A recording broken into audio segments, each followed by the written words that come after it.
ষড়যন্ত্র হচ্ছে। আমরা রক্ত দেই, আমাদের রক্তেই 20 ডালা কালো রাজপথ রক্তে রঞ্জিত হয়। আমাদের কি রক্ত দিতে হবে? আগামী দিনও রক্ত দেওয়ার জন্য প্রস্তুত থাকতে হবে, কারণ আমাদের রক্তের বিনিময়ে একটি সুন্দর বাংলাদেশ হবে। আমাদের রক্তের বিনিময়ে বিশ্বের মানচিত্রে বাংলাদেশ মাথা উঁচু করে দাঁড়াবে। আমাদের রক্তের বিনিময়ে জনাব শেখ হাসিনার নেতৃত্বে বঙ্গবন্ধুর অসমাপ্ত সোনার বাংলা প্রতিষ্ঠিত হবে। তাই আপনাদের আমাদেরকে সজাগ থাকতে হবে, সচেতন থাকতে হবে।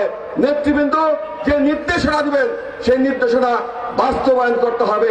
যদি পুকুরের তাজা রক্ত দিয়ে 20 ডালা কালো রাজপথে রঞ্জিত করতে হয়, আমি আপনাদের কথা দিচ্ছি, আপনাদের সামনে থেকে আমি প্রথম আমার বুকের রক্ত রাজপথে ঢেলে দেব। অতীতে যেমনি দিয়েছি, আগামীতে দেওয়ার জন্য প্রস্তুত রয়েছে।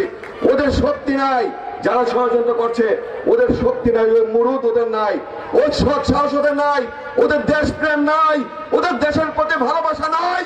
তাই ওরা ঘোষণা দেয়, রাজপথে থাকে না, চোরাগোপ্তা হামলা করে। আমি নারায়ণগঞ্জে যেই সময় থেকে ওরা অবরোধ দিয়েছে, হরতাল দিয়েছে, আমি নারায়ণগঞ্জের প্রত্যেকটি অঞ্চলে আমি আমার ব্যক্তিগত গাড়ি নিয়ে আমি ঘুরেছি। আমি চেষ্টা করেছি ওদেরকে একটু দেখার, কিন্তু দুর্ভাগ্য ওদেরকে আমি দেখতে পাই নাই।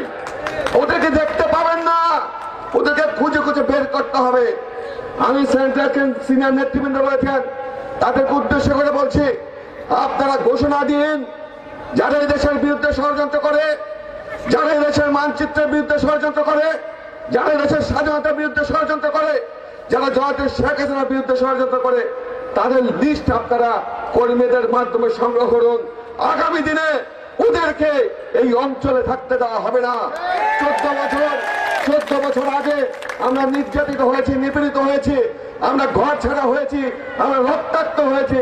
তারপরে আপনাদের নির্দেশে আমরা ওদেরকে ক্ষমা করে দিয়েছিলাম। আপনাদের নির্দেশে, মাননীয় প্রধানমন্ত্রীর নির্দেশে, জনতা শামীম ওসমানের নির্দেশে, জনতা নাসিম ওসমানের নির্দেশে এবং পরবর্তীতে সেলিম ওসমানের নির্দেশে আমরা ক্ষমা করে দিয়েছিলাম। কিন্তু ওদের ক্ষমার যোগ্য নয়। ওরা মানুষ, ওরা পশু, ওরা নরপিশাচ, ওরা দেশদ্রোহী, ওরা দেশের বিরুদ্ধে শক্তি। ওরা বাংলাদেশের স্বাধীনতা পক্ষের শক্তি না। যারা স্বাধীনতা পক্ষের শক্তি না, যারা স্বাধীনতা পক্ষ না, যারা স্বাধীনতা বিশ্বাস করে না, অন্তত বাংলার মাটিতে ওদের থাকার অধিকার নাই। ওদেরকে পাকিস্তানে পাঠিয়ে দিতে হবে।